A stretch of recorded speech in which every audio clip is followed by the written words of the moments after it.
right, the year just rounded off and the new year being ushered in. Now, this no doubt will give birth to new opportunities and new beginnings for a lot of people and businesses. And it is on that note that I welcome you to a fresh edition of the portfolio on the tables of NTA News 24, Abuja. I'm Chimobi Walter Naji. Now, we do hope you're making the best of the holidays. This week, naturally, we are reviewing economic activities within the year 2019 and possible projections for the new year 2020.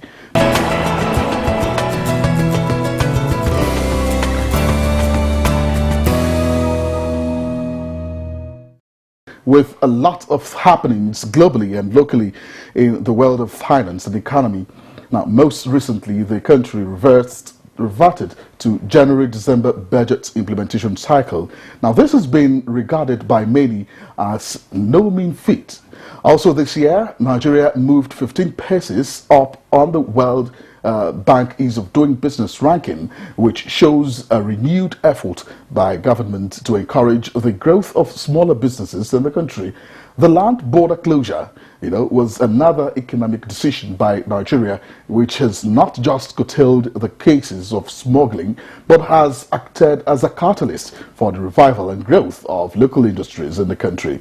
Now, also the World Bank and IMF Africa Economic Outlook also placed Nigeria as an investment destination, following some of its unconventional economic approaches through the regulatory authorities. Now, we saw a lot of slowdown in inflation rate and stability in the capital and foreign exchange markets. Now, all these and many more are some of the economic highlights of the year, and I have with me in the studios right now, to take a look at some of these issues, an economic analyst, Mr. Simon Samson Galadima. Pleased to have you with us today. Thank you, sir. All right, so looking at some of these things I've just mentioned, which of the economic highlights for you, made the year 2019 worthwhile?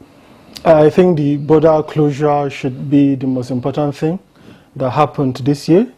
Besides that, the back and forth between organized labor and government over increase in minimum wage, then the increase in the VAT rate. I think these are the key things. And then the early passage of the budget, I think, was really momentous, was really important for the economy this year.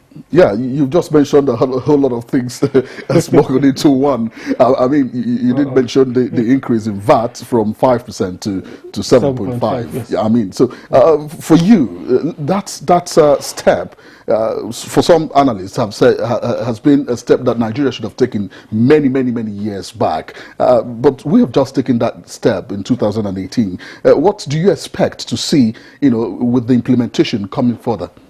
Nigeria has one of the lowest VAT rates in the world. And another thing is we have one of the lowest revenue to GDP ratios in the world.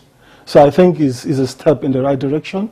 It's something that will help us to generate revenue, to pay the new minimum wage, to help with our deficits, and possibly help with a reduction in borrowings.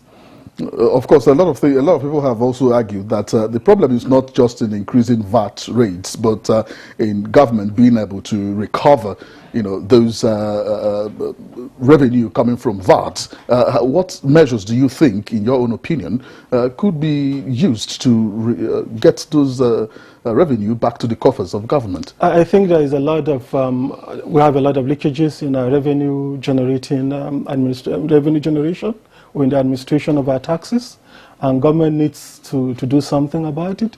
You have a lot of loopholes, a lot of corruption, a lot of inefficiencies that government should fix. I feel these things, these problems, these inefficiencies are more important than even increasing the rate. When you increase the rate and then we end up wasting the money, it amounts to nothing. It doesn't help the economy the way it should. All right, so with these headways, made by government in major sectors of the economy, which policies of government should be sustained, and probably the ones that you think should be reviewed, obviously? I think the border closure, for example, I know is being done with a good intent. They want to reduce smuggling. They want to reduce the importation of Asian rice. They want to support the rice farmers in Nigeria, and they want to reduce the way we smuggle petroleum fuel out of the country to our neighboring countries. I think in that aspect, it has really helped, because I was reading one story. It said that the amount of fuel being consumed by Nigerians has actually reduced by 20%. But I think the border closure is not sustainable. The key problem is not being tackled because there's this price differential across the border. If as soon as the border is reopened, I feel the same problems that were there before the border closure will still come on again. We have not tackled the fundamentals. We have not tackled the root causes of the problem. I cannot just unilaterally close your borders in a no so creative way, disrupt economic activities on the border. It doesn't help. I think the border still remained closed because the government is trying a lot to tackle fundamentally some of those issues, especially having to sign a lot of treaties with the neighboring countries and go into a lot of MOUs to ensure that whatever is agreed upon, is what is being implemented when the border is open. But since you're already talking about the issues of border closure, I mean, it generated a lot of arguments when it was newly closed. And of course, recently we saw the federal government announcing that there is no definite time, for reopening the border. What can we make out of this, given that there is no definite time? I think the government is so far happy with what they're seeing. They feel the objectives for which they close the borders have been achieved. But it's not sustainable. It's basically short-term. And like we say in economics, that there is no one-handed economist. You mentioned something on one hand and on the other hand. So the good sides, the positives, the upsides are there, but there are drawbacks. Inflation has gone up, and that chips away at purchasing power. People are being impoverished. They are being dealt with by inflation, and it has created unemployment. It has affected the border communities that depended on the businesses on the land border. And one thing was the government saying that any fuel station, petrol station close to the border should not be supplied with fuel. That's seriously damaging to these communities. So there are good sides, yes, I'm not disputing that fact, but there are many downsides as well. Okay, so we look forward to having that issue as soon as possible dealt with. But then, looking at the CBN's interventions in the textile industry, it's one that has been on the front pages of newspapers in recent times. And what should be done, especially by the private sector, to complement these interventions by CBN? The CBN has actually gone out of its way to do the things like ensure that unemployment is reduced, economic growth is boosted. They call it unconventional monetary policy. And some people, I remember reading about Senator Adamu from Lafayette saying that that was not part of the mandate of the CBN. The CBN is not supposed to directly get involved in these things, but when things are not going the right way, and things not going the right way affects the CBN indirectly, the CBN has to come in. And they are trying to make sure that lending to the real sector is being increased. Mm-hmm. And that's why they raised the loan-to-deposit ratio, and they even made provision for penalties for banks that refuse to lend a lot to the real sector. Yeah. And banks were scared because of non-performing loans in the past, but they have this new policy, global standing instruction, help the economy to grow. Bank, and you don't want to pay, and then you go to another bank and you still borrow. They have this platform that you can check if somebody is a bad debtor, so that the person will not be given money. So you have to pay and clear all your indebtedness before another loan can be issued to you. I think the CBN is actually trying its best to see that the economy is fixed. Yeah, so talking about the textile industries, there are a lot of other sectors that the CBN, has actually intervened, and we've seen so many of them come into limelight. Apart from the textile industry, the agri sector, where you see the Anko Boras program, playing off in its own way. What other segments do you think such kinds of interventions are needed, to cause the needed growth that we need, from the grassroots? I think if the CBN can intervene in the power sector, power is extremely important. I think if it can be fixed, it will go a long way in righting so many wrong things in this country. Besides that, I think they can also boost human capital. I was checking the human capital project by the World Bank. Nigeria is at the bottom of it. We tend to talk about hard infrastructure. There's nothing bad with trying to have good infrastructure, physical infrastructure. But the soft infrastructure is equally important. You don't joke with people's health, with the quality of any education, try to boost innovation. These are very key. They will help grow the economy. They will help fix so many problems within the economy. Yeah, as regards the early presentation of budget and passage of the budget as well, which signals does this send to both foreign and domestic investors? It creates like a level of certainty. When a budget is being passed early, it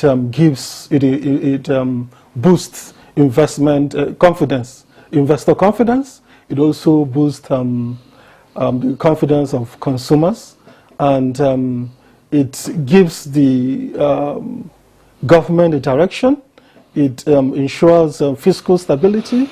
It ensures that the fiscal year is not being distorted like what was obtained before now. You realize our fiscal year is supposed to be the calendar year. But when the budget is being passed late, you have to do things after, beyond the time that they should have been done. So I think now there will be certainty and things will be better organized, and there will be this laser focused about getting things done within the stipulated time given. Okay, so given the fact that Nigeria has reverted to the January-December budget cycle for the 2020 budget, do you see a lot of other things, coming to help that particular implementation of the budget more robust than what we've seen in the past? I mean, since we're coming now to the January to December, are you seeing the implementation of the budget to be more robust? Yeah, it's likely going to be more robust. Like when you distort the fiscal calendar, is going to slow things like within the fiscal year, because the budget has not been passed, to slow down things. When the budget is being passed, you rush things and you just do them anyhow, and you don't do things well because you do it in a frantic way. You want to make sure that everything that is meant to be done within the time is being done. You rush things. So I think with the budget being passed early or on time, you take your time and you do things because you have 12 months to do it, and you do things properly, the way they're supposed to be done within 12 months. All right, thank you very much. Let's look at the stability in the capital, in the capital markets. How can this be sustained, especially towards the ending of the year 2019? We've seen a lot of stability from the capital market when the investor confidence started growing, and then we see the markets picking up momentum. Do we see such things playing out in 2019, and how can it be sustained? In 2020? 2020. Yes, it's likely going to continue. Like the elections were done this year, and the Supreme Court judgment has been handed down, and we know who is going to be in charge for a while now. So it's going to give some level of confidence, and sentiments are likely going to be positive. So that will encourage foreign direct investment and even foreign portfolio investments.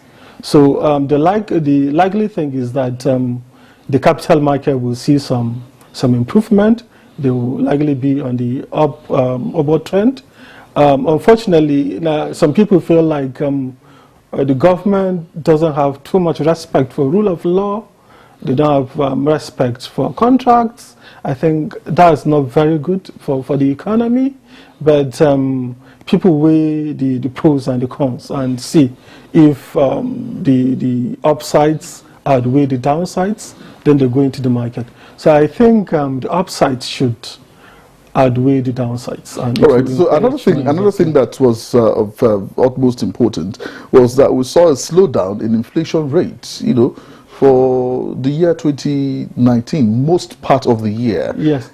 Most part of the year 2019. Yes. I mean, what do you see happening in the coming year? Yes, I think inflation is not likely going to be within the optimal region, the region that policymakers would like. Preferably, inflation is supposed to be single digit. Yes. For Nigeria, the preferred level is 6 to 9%. Yes. I don't think it's going to be that way by next year, considering increase in minimum wage is likely going to encourage spending, and then the government is trying to borrow money. So if the money is eventually loaned to the government, they're likely going to spend, and that will really increase inflation. Are you saying that increase in the minimum wage would likely affect inflation? Yeah, it's likely going to increase inflation. How, please? Because spending power is increased. So people are likely, they don't just collect their money and stash it somewhere. They spend the money. The demand is likely going to go up. And when demand is up, prices are likely going But to you also know that when you have spending power increased on the part of the spender, or you also have smaller businesses making more profit. And of course, you're creating a lot of growth on the real sector. Yes. So do you still... Yeah. Growth doesn't stop inflation from going up. It's just that it's going to help the economy to grow, but it doesn't cause, let's say, deflation or a recession or whatever. It's likely because demand now is likely going to outstrip supply, unless if something is done on the supply side. So prices will likely go up. And besides the minimum wage, government is trying to borrow money. And when you borrow money, you spend. And when you spend, according to one definition of inflation, is so much cash pursuing so few things. Goods, yes. So when you have so much money, the economies are washing cash.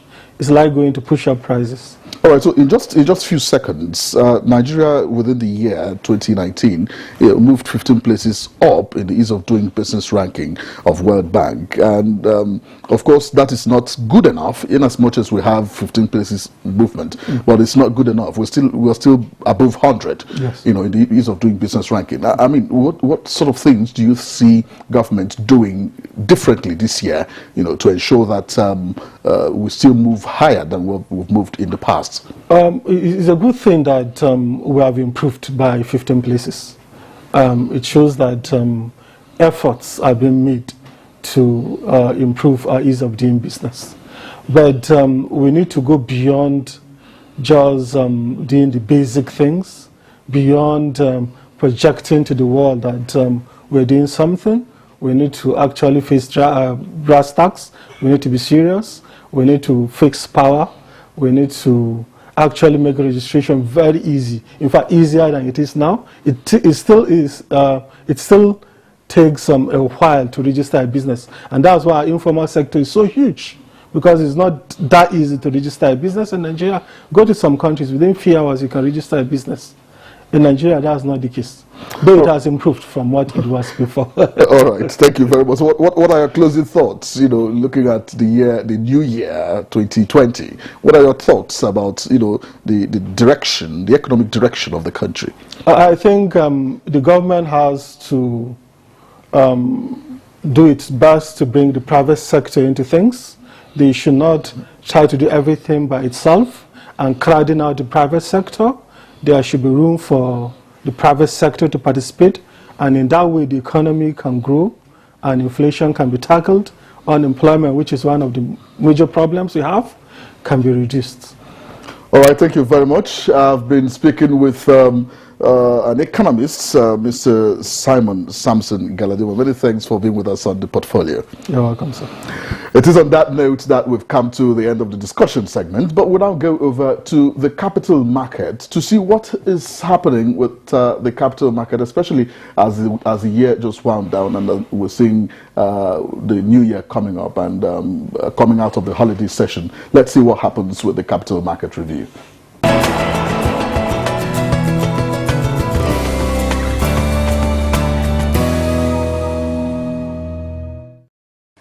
Complement of the season. This is the market segment, the review for 27th December 2019. Now, the bearish trend extended last week as the Nigerian Stock Exchange NSE All-Share Index declined by 0.41% to close at 26,416.48, while the market capitalization ended at 12.7 trillion naira. Investors traded only 735.7 million shares worth 7.1 billion naira in 7,138 deals last week, as the market was open for only 3 days due to the fact that Wednesday and Thursday were observed as public holidays to celebrate Christmas. As a result, the volume and value of trade were 46% and 54% lower than the 1.3 billion shares valued at 15.5 billion naira that exchanged hands in 14,528 deals the previous week. And on the global scene, global market sentiment has been boosted over U.S.-China trade relations. The world's two largest economies agreed earlier this month to a Phase 1 trade deal. U.S. equities have enjoyed a strong rally in December, with the main indices hitting record highs last week amid year-end optimism in markets. However, in early trading Monday 30th December, Dow futures climbed 23 points, which indicated a slightly higher open of just 2 points. The S&P 500 and Nasdaq indices were also marginally higher. Asia stocks ended the last full trading day of the year for several major markets in the region. Shanghai Composite gained 1.16% to end at 3,040.02. Hang Seng Index also higher, rising more than 0.33% in its final hour of trade, while Nikkei lost 0.76% to close at 23,656.62. European shares hit record highs last Friday amid overall optimism in future trade links between the US and China. The two largest world economies are set to sign a Phase 1 trade deal in January. Meanwhile, markets traded lower Monday despite hitting record highs last week amid quieter trading during the holiday season. Africa stocks traded mixed, with Tunisia's Tunidex and Namibia's overall index posting gains. That was the market review segment for 27th December 2019. I am Bossede Abel.